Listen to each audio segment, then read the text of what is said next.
very much. Any others? No? See you later. See you later. Thank you, that was good. That was great. So lastly, we have Debbie and Rick who are online on Zoom from Ōnuku.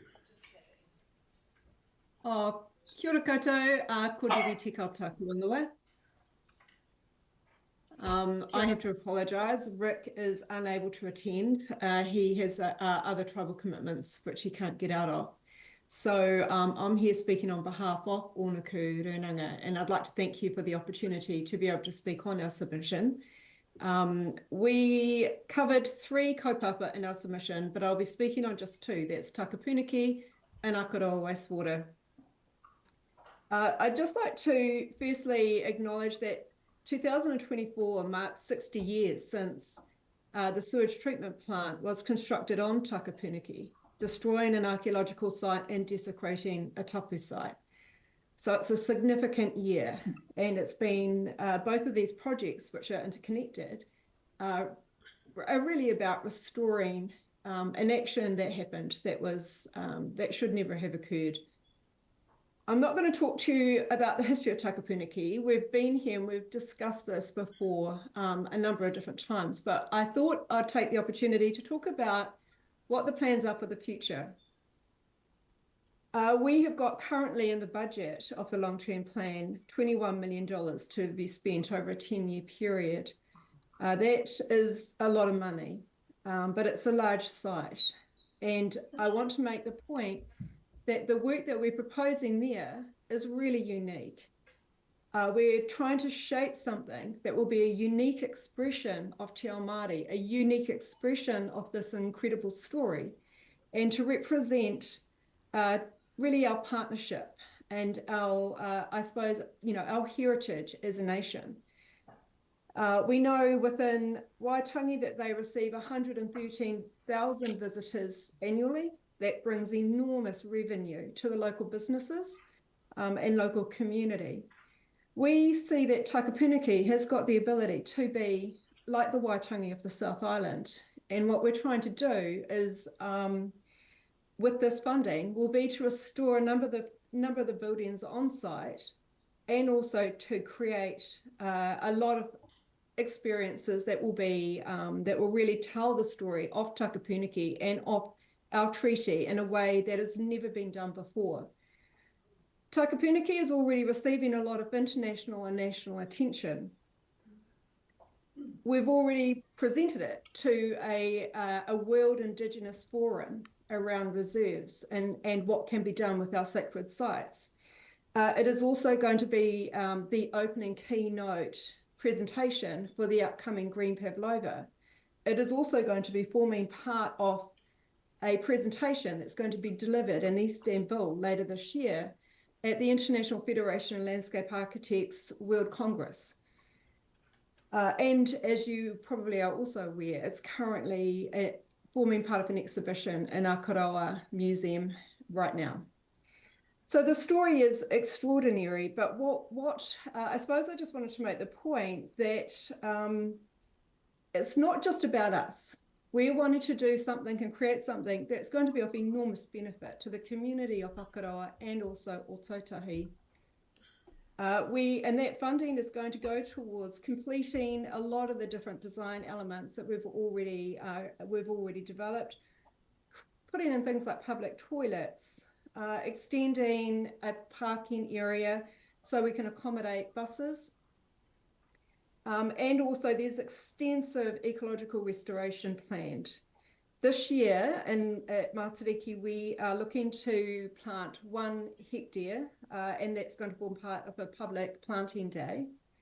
And then after that, there's approximately another 8 hectares of revegetation to occur. So it's going to contribute also to biodiversity and ecological outcomes within the area.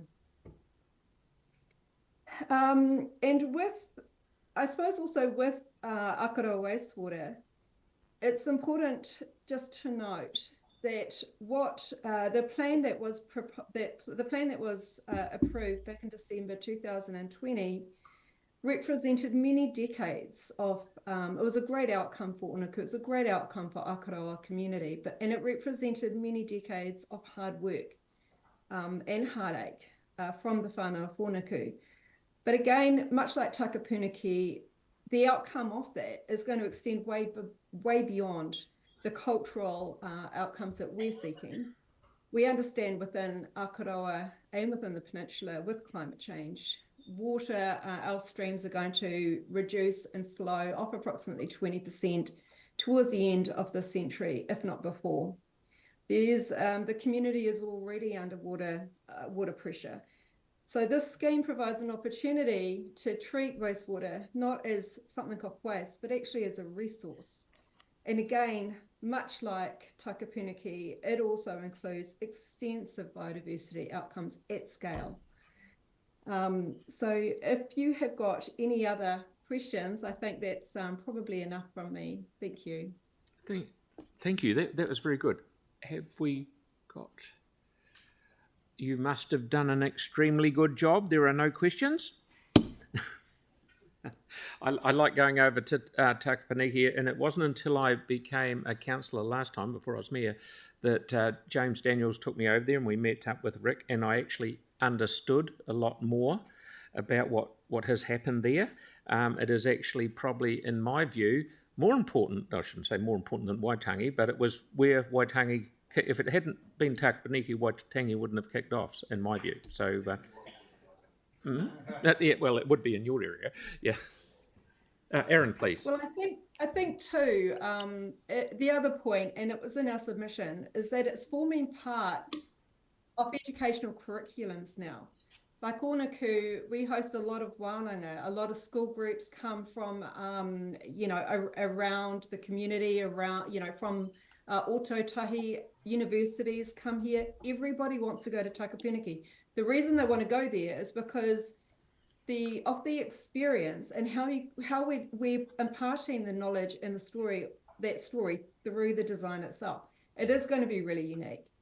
And it's been told in a way that, I'm a landscape architect. I'm also the president of the New Zealand Institute of Landscape Architects. I can tell you there's nothing like this anywhere else in the country. And that's something we can all be very, very proud of. And we want to get on with it. We want to complete it. We've got some incredible ideas that are really just, we're simmering away right now. And we're looking to go for resource consent within the next couple of months for the next stage. And, it's going to be really exciting. Okay, we now have two questions, one from Aaron and one from Sarah. Yeah, Debbie, so my question's going to be on water, but just on your resource consent one, wouldn't it be fantastic if the first project that the ministers used the swipe of a pen for was your one, to just grant the resource consent to go ahead and do it? I think it would be a great symbol. Now, on water, because it does come up a lot, I've been made aware that water does flow under Akaroa. Do you think we should just drop a well and pump water again into the village? No. Okay. No. We understand the way the hydraulic system works. Yeah. And so what we're proposing with Akaroa wastewater, part of the scheme includes a subsurface wetland. Now the subsurface wetland is able to... sorry, Debbie, for drinking water, for drinking water, yeah. I don't understand why people aren't including, people should be installing rainwater harvesting tanks into their houses as well, because if we keep taking, I don't know that we are even going to have the groundwater available as things dry up, and so it's just, you can't suck up what's drying up. And so I think it's, we are going to have a lot of rain falling on our roofs. So I think we need to be looking at more sustainable solutions. Yeah. Excellent, thank you. And lastly, for the day, Sarah. Kia ora, Debbie. Just a quick question on the budget. You've got in your submission, you support the budget to complete the Takapuniki Landscape Master Plan. Do you support the current timing in the long-term plan for the funding? Are there any changes in timing that you would like? So We are looking, that funding is looking at being spent largely towards the end of that 10 years. And I have to say, because we are putting so much effort into each little bit of that reserve, I think that's probably okay. We are looking, the next stage that we're looking at is to complete the next 2 takarangi within the Greens Park Reserve area and a whole lot of interconnecting paths. So, and also we're looking to construct a small car park near the Red House. So that's going to be the next stage. That's not, radically expensive. A lot of the funding, a lot of that 21 million is going to, we're looking to restore the barracks and turn them into like an information centre. That's going to be costly, as well as a top car park. That the main car park is going to be costly. So there's a number of items there that there's still a lot of work to be done, and we know how long it takes to plan and to think about these things. The design for the top car park is actually complete, but not consented or detailed. So there's still more work to be done. So it could be that that we do move some of that funding forward, but at the moment, our focus is completing the Greens Park side, because that's going to be, we believe that's the component that kind of attracts the most people. And then we've got a complete set sort of network of paths that people can enjoy. That's great. Thanks so much. Thank you very much. Thank you so much for your submission. Thank you. No trouble at all. Thank you for the time. Okie dokie, everyone. Kia ora. 9:30 Monday. Don't be late.